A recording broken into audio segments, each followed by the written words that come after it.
국민연금이 제2청사 건립을 시작했습니다. 하지만 금융 중심지가 무산되면서 야당이 반대 회견을 하는 등 기공식 분위기는 어수선하고 무거웠습니다. 전주시가 종합경기장에 롯데백화점을 입점하겠다고 발표했습니다. 상인들은 쇼핑시설을 막겠다는 기존 입장을 뒤집었다며 반발했습니다. 서남해 해상풍력단지 추진을 위해 여당 의원들이 현지를 찾았습니다. 어민 반발은 여전한 가운데 갈등이 중재될지 주목됩니다. 안녕하십니까. 전주 MBC 뉴스데스크입니다. 국민연금공단이 연기금 증가와 인력 확충에 따라 전북 혁신도시의 제2사옥 건립을 시작했습니다. 하지만 최근 전북 금융중심지 지정이 미뤄지면서 야당의 성토가 이어졌고 축제로 치러져야 할 기공식은 빛이 발했습니다. 유룡 기자입니다.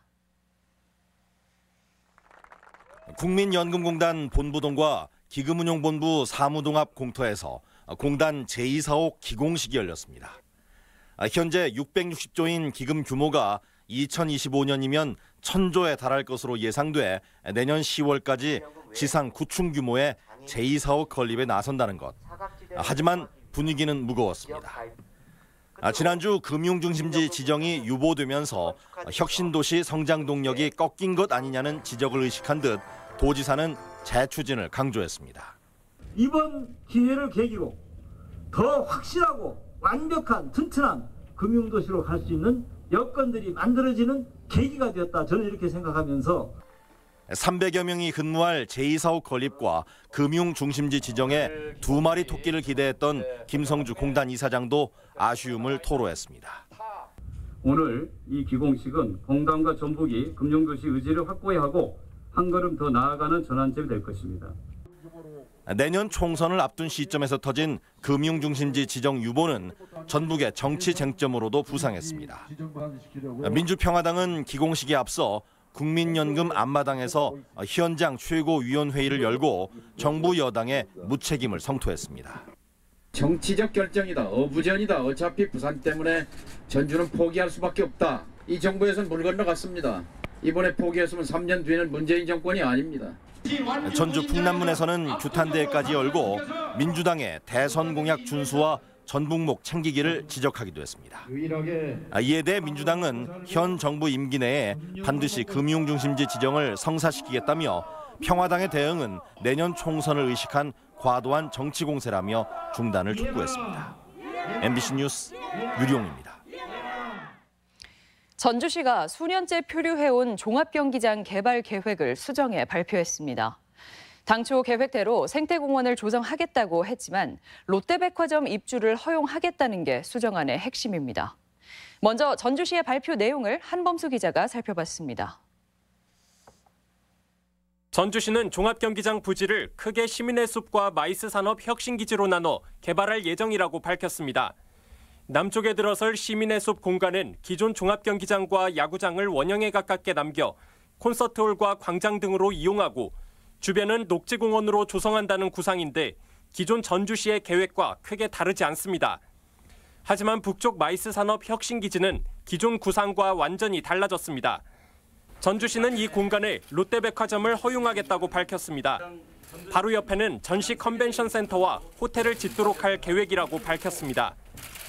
롯데 측에게 백화점 부지를 50년간 장기 임대해주고 대신 700억 원 규모의 컨벤션 센터를 기부받겠다는 겁니다. 지역 상권 타격을 줄이기 위해 기존 서신동 백화점 건물에 아울렛 같은 쇼핑시설이 들어오지 못하도록 막겠다고도 밝혔습니다. 이미 이 협약이 끝나기 전에 지구단위 계획을 통해서 법적 장치를 통해서 저희가 이쪽에 아울렛 같은 그런 판매시설이 들어오지 않도록 그래서 저희가 이제 제도를 마련하고 할 수 있는 일입니다. 종합경기장을 대체할 새로운 경기장을 월드컵 경기장 주변에 시 예산 1,000억 원을 들여 만들겠다며 지방세 비율이 높아지는 내년부터 재정에 여유가 생기는 데다 정부의 지원 전망도 높아 대체시설 건설에 차질이 없을 것이라고 밝혔습니다. MBC 뉴스 한범수입니다. 전주시의 오늘 발표에 대해 시민단체는 반대 입장을 밝혔습니다. 상인들도 종합경기장 부지에 대기업 쇼핑시설을 막겠다는 기존 입장을 뒤집은 것이라며 반발했습니다. 조수영 기자입니다. 지난 2012년 당시 송하진 전주시장은 종합경기장에 복합 쇼핑몰을 짓겠다고 밝혔습니다. 롯데백화점에게 경기장 부지 70%를 무상으로 넘겨 복합 쇼핑몰을 짓게 하고 시 외곽에 대체 경기장을 기부받겠다는 계획이었습니다. 하지만 지난 2014년 당선된 김승수 시장의 방향은 달랐습니다. 역사와 전통이 서려 있는 종합경기장을 대기업에 내줄 수 없고 쇼핑몰이 상권에 타격을 줄 수 있어 경기장 부지에 생태공원을 만들겠다고 밝혔습니다. 그런데 오늘 발표에서 전주시는 이 계획을 뒤집었습니다. 쇼핑시설 입주를 허용했고 50년 이상 장기 임대로 대기업 입주의 길을 열어준 겁니다. 대화도 하고 또 이거 공문을 통해서 계약 해지 노력을 최선을 다했었는데 어쨌든 결론적으로는 우리가 해지할 수 있는 권한 자체가 없기 때문에 소상인과 시민단체는 반발하고 나섰습니다. 지역 상인들은 설 자리가 더 줄었다고 하소연했고 시민단체는 전주시가 공청회 한 번 없이 롯데와 밀실 합의를 했다고 비판했습니다. 전주시 의회의 동의를 얻어야만이 공유재산 변경 관리 계획이 효력을 인정받는다. 이 계약 자체가 원천 무효이고요.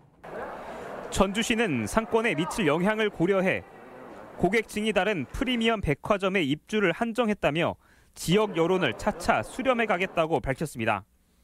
MBC 뉴스 조수영입니다. 고창과 부안 앞바다에 추진돼 온 12조 원 규모의 해상 풍력단지가 몇 년째 터덕이고 있습니다. 어장을 잃게 될 어민들 반대 때문인데요. 민주당 의원들은 갈등 조정을 위해 고창 현지에 내려왔는데 어떤 이야기가 오갔는지 강동엽 기자가 취재했습니다. 풍력발전기 여러 기가 바다 위에 세워져 있습니다. 서남의 해상풍력 실증단지로 올해까지 3메가와트 규모의 발전기 20기가 세워집니다. 실증단지는 풍력발전 사업의 첫 단추인데 사업 시기는 당초 계획보다 많이 늦어졌습니다. 전북 해역을 중심으로 12조 원이 투입되는 해상풍력 사업은 2.4기가와트 발전 규모로 실증에서 확산단지 순으로 조성됩니다. 당초 계획대로라면 올해 모든 사업이 끝나야 하지만 사업 추진이 속도를 내지 못하고 있습니다. 어족 자원 감소를 우려하는 어민 반발에 부딪혀 있기 때문입니다. 사업 추진의 해법을 찾기 위해 민주당의 기후에너지 특별위원회 의원들이 나섰는데 어민들은 목소리를 더 높였습니다. 우리는 여기가 먹고 사는 삶의 터전입니다. 아무런 말도 없이 일방적으로 행사를 하고 있습니다. 더 이상은 전북 바다에 해상풍력이라는 것이 진행되지 않도록 의원들은 일방적인 개발은 없을 것이라며 선을 그었고 어민 생존권을 보장하면서 사업을 추진하는 방안도 모색하겠다고 밝혔습니다. 해상풍력 사업이 지역에도 도움이 되고 또 어민들에게도 도움이 되는 방식으로 진행돼야 이 사업이 성공할 수 있다고 보고요. 그런 방법을 잘 찾아 나가도록 하겠습니다. 갈등 해소를 위한 어민이 함께하는 협의체 추진이 논의될 전망이어서 꽉 막힌 해상풍력 사업의 해법이 될지 관심입니다. MBC 뉴스 강동엽입니다. 정부가 새만금을 재생에너지 중심지로 만들겠다고 선언한 가운데 군산시가 적극적인 대응에 나섰습니다. 3천여억 원의 시민 투자를 받아 태양광 발전소를 짓겠다는 계획을 내놨는데 자치단체가 시민 투자를 받는 것 자체가 이례적이어서 성사 여부가 관심입니다. 임홍진 기자입니다. 문재인 대통령은 지난해 10월 새만금을 방문해 재생에너지 중심단지로 육성하겠다고 천명했습니다. 전라북도가 군산이 새만금이 대한민국 재생에너지의 중심입니다. 정부 계획대로라면 방조제 안쪽에 들어설 태양광과 연료전지 등 재생에너지 단지는 원전 3기와 맞먹는 3기가와트의 발전 용량입니다. 하지만 아직까지 이렇다 할 투자가 이루어지지 않자 군산시가 선제적인 대응에 나섰습니다. 군산시는 시민의 투자를 받아 오는 2022년까지 200메가와트급의 태양광 발전소를 육상에 조성하기로 했습니다. 이를 위해 군산시민발전 주식회사를 내년 1월 설립하기로 하고 자본금 100억 원을 출자하기로 했습니다. 전체 사업비는 3,700억 원으로 수익률은 연간 7%로 잡고 있으며 한 사람당 투자비는 최대 5천만 원으로 제한하기로 했습니다. 시민들이 많이 가져갈 수 있는 수익 구조를 만들고요. 또 거기에 나오는 이익이 우리 미래 세대에게 하여튼 할 수 있는 이런. 또한 시민 참여분 80% 외에 사업비 20%는 발전사와 설비업체를 유치하는 데 한국수력원자력을 공동사업자로 타진하고 있습니다. 군산시는 시민 참여형 태양광 발전은 국내 재생에너지 사업의 패러다임을 바꾸는 계기가 될 것이라며 정부에 적극적인 지원을 요청했습니다. MBC 뉴스 임홍진입니다. 김제 스마트팜 반대 대책위는 오늘 스마트팜 예정지인 김제 백구 부용제에서 농어촌공사가 지질 조사를 위해 중장비를 동원하자 멸종 위기종이 서식하는 습지가 훼손된다며 차량 진입을 막는 등 사업 추진에 반대 입장을 밝혔습니다. 한국농어촌공사는 주민들과의 협의를 통해 습지 파괴를 최소화할 수 있는 방안을 마련하겠다고 밝혔습니다. 전북대학교가 전형 방법을 고쳐 지역 인재를 배제했다는 논란에 대해 정부의 판단을 받겠다고 밝혔습니다. 전북대는 지역 인재 전형에 학생 부모의 지역 거주 요건을 뺀 것은 대학교육협의회의 지침에 따른 것이라며 지방대 육성법에 어긋나는지 논란이 있는 만큼 법제처에 유권 해석을 의뢰했다고 밝혔습니다. 홍영표 더불어민주당 원내대표가 오늘 전북대학교를 찾아 학생들을 대상으로 청년의 꿈과 희망, 미래 비전을 주제로 초청 특강을 했습니다. 홍 원내대표는 세계적인 청년 정치 지도자들의 활발한 활약상을 사례로 청년 정치인 양성 등 정치의 중요성과 관심을 강조한 뒤 절망감보다는 도전이 필요할 때이라며 정책 지원을 약속했습니다. 익산에서 열리는 장애 학생체전과 소년체전의 성공을 기원하는 행사가 열렸습니다. 오늘 오후 3시 반부터 도청 공연장에서는 조직위원과 도민 천여 명이 참석해 자원봉사자 발대식과 축하 공연 순으로 진행됐습니다. 장애 학생 체육대회는 다음 달 14일, 전국 소년체전은 다음 달 25일부터 익산에서 시작되는데 선수와 임원 총 2만여 명이 참가합니다. 계속해서 오늘의 간추린 뉴스입니다. 다음 달 8일부터 닷새간 열리는 춘향제 기간 무료 셔틀버스가 운행됩니다. 시간은 오전 10시부터 저녁 11시까지 30분 간격으로 운행되며 축제 첫날인 8일은 오후 6시부터 이용할 수 있습니다. 도보건환경연구원은 도내 골프장 26곳에 농약 잔류량을 조사해 위반할 경우 1,000만 원 이하의 과태료를 부과하는 등 행정 처분한다고 밝혔습니다. 전라북도는 산란기를 맞은 내수면 어족자원 보호를 위해 이번 달부터 불법 어업행위 단속을 강화합니다. 적발되면 최고 2년 이하의 징역이나 2천만 원 이하의 벌금에 처해집니다. 익산시는 대관선 수로 수변 경관 조성을 위해 야간 볼거리와 쉼터를 조성하고 신수 공간을 확대하기로 했습니다. 익산 대관선 수로는 국내에서는 가장 오래된 상수원 수로입니다. 간추린 소식이었습니다. 통학 차량 운전기사가 초등학생에게 폭언을 했다는 신고가 접수돼 교육당국이 조사에 나섰습니다.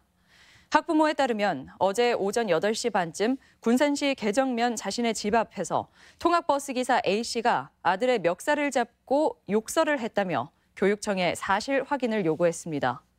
군산교육청은 조사 결과 일부 폭행과 폭언이 있었던 것으로 보고 버스 업체에 해당 기사의 업무 배제를 요구한 상태입니다. 장애인 시설 원장 부부가 원생들을 폭행하고 노동력을 착취한 혐의로 경찰 수사를 받고 있습니다. 장수경찰서는 장애인 복지법 위반 등의 혐의로 장수 장계의 한 장애인 시설 원장 부부를 불구속 입건했습니다. 지금까지 전북권 뉴스였습니다.